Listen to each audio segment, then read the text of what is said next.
अस्सलाम वालेकुम रहमतुल्लाह दोस्तों, welcome to Bilal Moin YouTube channel. अच्छा भाई, ये जो एक मिनिस्ट्री की मैंने अभी थोड़ी देर पहले दी थी आपको अपडेट, उसमें उसके बाद काफ़ी लोग बहुत सारे सवालात कर रहे थे। देखो, ये कोई नई चीज़ नहीं है और इस पर पैनिक होने की भी ज़रूरत नहीं। ये हर मुल्क का एक लॉ होता है। जैसे मैं अभी यूके में था पिछले दिनों, वहाँ पे बाकायदा रेड्स पड़ती हैं और जो ऑफिशियली स्टूडेंट्स आए हुए हैं लीगल तौर पर, उनको जितने लीगल आवर्स वर्किंग अलाउ है उससे ज़्यादा अगर वो वर्क करते हैं तो उनको भी पकड़ लेते हैं। तो हर मुल्क के अपने कवानीन होते हैं। कुछ मुल्क उनको छोड़ देते हैं कि यार चलो गरीब गुरबा अपने मामला चला रहे हैं, इनको चलाने दो। कुछ मुल्क उस पर स्ट्रॉन्ग कंट्रोल रखते हैं। तो जो आज़ाद वीज़ा की पकड़ धक्कड़ वाला मामला शुरू होगा होगा इंटीमेट करके, मतलब अभी उन्होंने कहा है कॉन्ट्रैक्ट वगैरह साइन हो गए, जनवरी से स्टार्ट करेंगे। तो ये इनका लीगल राइट है, मतलब ये बहुत पहले से होना चाहिए था। ये लॉ है, इसको पब्लिश करने की इनफैक्ट ज़रूरत नहीं है इसको। लेकिन इन्होंने पब्लिश किया, बताया, और ये होना ही था। क्योंकि देखो, मैं आपको क्या बताता था, इन्होंने इतनी आसानियां पैदा कर दी है कि यार आप आओ अपने 100% ओन बिजनेस पे आप आओ, तो आपको आज़ाद वीज़ा पे आने की क्या ज़रूरत है। मतलब आज़ाद वीज़ा क्या होता है मैं हर वीडियो में बताता हूँ, एक दफ़ा फिर मैं आज बताता हूँ आपको। आज़ाद वीज़ा ये होता है, जैसे हमारे पास 10 क्लाइंट आते हैं, वो अपनी कंपनियां खोलते हैं। कंपनी स्पेशली यूएई के जो लोग हमारे पास आते हैं वो अपनी कंपनियां खोलते हैं और हमसे छूट में पूछते हैं भाई हमें वीज़ा कितना दोगे, इस पे कितना। मतलब सब नहीं, मैं एक छोटी सी तबके की बात कर रहा हूँ जिनका काम ही वीज़े बेचना है। वो अपनी कंपनी के वीज़े निकलवाते हैं, 4,000 के 20 वीज़े मिलते हैं, लेट से सब कुछ मिला मुलू के। और वो 4,000 के 20 वीज़े जो है वो 12,000 के बिक जाते हैं आराम से। 600 का भी आप अगर एक वीज़ा बेचो, 600 मिनिमम बता रहा हूँ, वैसे 20,000 के भी बिक सकते हैं। तो प्रॉफिट है जेब में। 2 दिन के अंदर सारे वीजे बेचे, पैसे जेब में गुम, ना अरबाब का पता, कुछ नहीं पता। फिर आपको, फिर आप यहाँ पे मस्कत की गलियों में, सड़कों में देखा होगा आपने, बहुत सारे, आप जाओगे गोबरा में जाओगे या गला वगैरह में, तो बहुत सारे लोग बैठे होते हैं लाइन से, और सिर्फ पाकिस्तानी मिलेगा आपको, कोई और नहीं मिलेगा नेशनलिटी, सिर्फ पाकिस्तानी। तो मेरे भाइयों, आज़ाद वीज़ा मत खरीदो, आज़ाद वीज़ा हरगिज भी मत खरीदो। आपके किसी सूरत भी आज़ाद वीज़ा फेवर में नहीं है। नंबर 1 तो ये हो गया। या तो जॉब का वीज़ा लो, जो कंपनी आपको ऑथेंटिकेशन के साथ जॉब दे और यहां पर बुला के आपको सैलरी भी दे, अकोमोडेशन भी दे, जो कॉन्ट्रेक्चुअल साइन हो उसके हिसाब से। और या फिर अपने बिजनेस वीज़ा पर आओ, जिसपे हम लोगों को यहां पर लेके आते हैं। बिजनेस वीज़ा क्या होता है, जैसे मैं हूं, मेरा बिजनेस वीज़ा है, ये ऑफिस मेरा है, ये जगह में बैठा हूं, यहां पे 50 गाड़ियां मिनिस्ट्री की बाहर आ जाए, मुझे कोई फर्क ही नहीं पड़ता, क्योंकि मैं अपनी जगह पर अपने बिजनेस पर बैठा हूं। Legally I am allowed to do work here. मेरा जो स्टाफ है सारा, वो मेरे वीजा पर होना चाहिए, इस बिजनेस वीजा पे, इस बिजनेस वीजा की इस कंपनी, सेम कंपनी पे। जब वो मिनिस्ट्री आएगी, बोलेगी हाँ भाई कहाँ काम करते हो, बताकर दिखाओ। जो रेजिडेंट कार्ड होता है यहाँ का, लेट से ये जैसे रेजिडेंट कार्ड होता है, हर हर उसका ये रेजिडेंट कार्ड होता है, इसके ऊपर नीचे जो है वो कंपनी का नाम लिखा हुआ होता है यहाँ पे। उस कंपनी के सेम ऑफिस के अंदर सेम बंदे होने चाहिए। अगर आप किसी और कंपनी का आपका कार्ड है और किसी और ऑफिस में आप काम कर रहे हो, तो आपको मिनिस्ट्री फाइन करेगी। ये आप लॉजिक समझो, मैं बहुत बच्चों की तरह बारीक बीनियां समझाता हूं आप लोगों को। और बड़ी बड़ी मल्टीनेशनल कंपनीज, बड़ी बड़ी मल्टी, जैसे मैं जिस कंपनी में पहले काम करता था, बहुत बड़ी जाइंट है, टेलीकॉम जाइंट, उसके पास भी कुछ आउटसोर्स स्टाफ ऐसा था जिसका वीजा किसी और कंपनी का था और काम वो उस कंपनी में करके बैठते थे। जब भी मेन पावर की रेट पड़ती थी, वो उन बंदों को निकाल देते थे बाहर, तुम जाओ, क्योंकि उनके एग्रीमेंट नहीं होते थे प्रॉपर तरीके से। प्रॉपर एग्रीमेंट कराने के लिए पैसे भी देने पड़ते हैं और पेपर वर्क पूरा प्रॉपर चाहिए होता, तो नॉर्मली लोग उसको बॉदर नहीं करते। लेकिन अब बॉदर करना पड़ेगा। तो हल क्या है? हल एक तो ये कि जितने भी आज़ाद वीज़ा वाले हैं, मेहरबानी करके या तो अपने फॉरेन से सेम अरबाब के पास चले जाएं काम पे, अगर उसके पास काम है। लेकिन 90% लोगों के पास काम नहीं होता, वो सिर्फ वीज़ा बेचते। जो मैंने आपको चक्कर बताया, वीज़ा बेचा, पैसे डाले जेब में, गुम हैं भी नहीं यहाँ पर फिजिकली। मतलब जो बीच के जो बिचौले होते हैं ना, जिनको ये फोरमैन कहते हैं, फोरमैन टाइप जो बंदे होते हैं, वो गुम हो जाते हैं। अरबाब तो ऑफकोर्स उमानी, वो तो जाहिर सी बात है यहाँ का होगा, उसको तो कहाँ जाएगा बेचारा। लेकिन फोरमैन गुम हो जाते हैं, तो उनकी बिल्कुल कनेक्शन कट जाता है अरबाब से।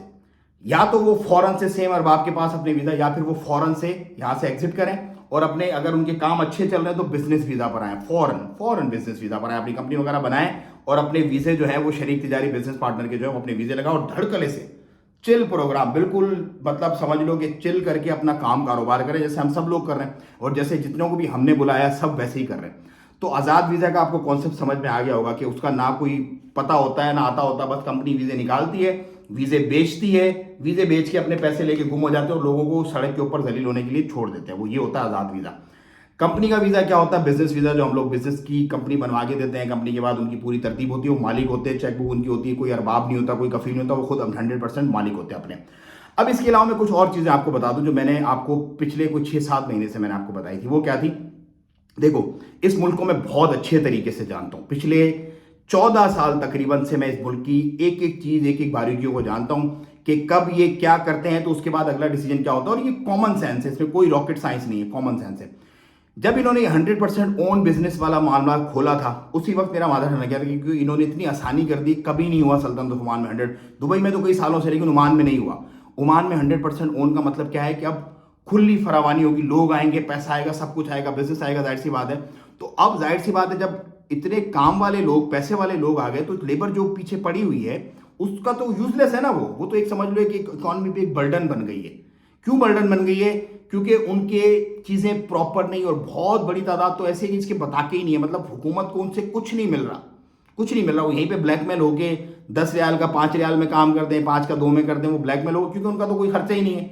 बहुत सारे लोगों को मैं जानता हूँ 20-20 साल 30-30 साल से इधर ही, कोई बताका बुधू का कुछ नहीं है उनका। तो इस तरह के लोगों को अब टाइम है इनको कि उनको स्वैप कर रहे हैं, उनको एक क्लीन अप कर रहे हैं और चीजें रेगुलराइज कर रहे हैं।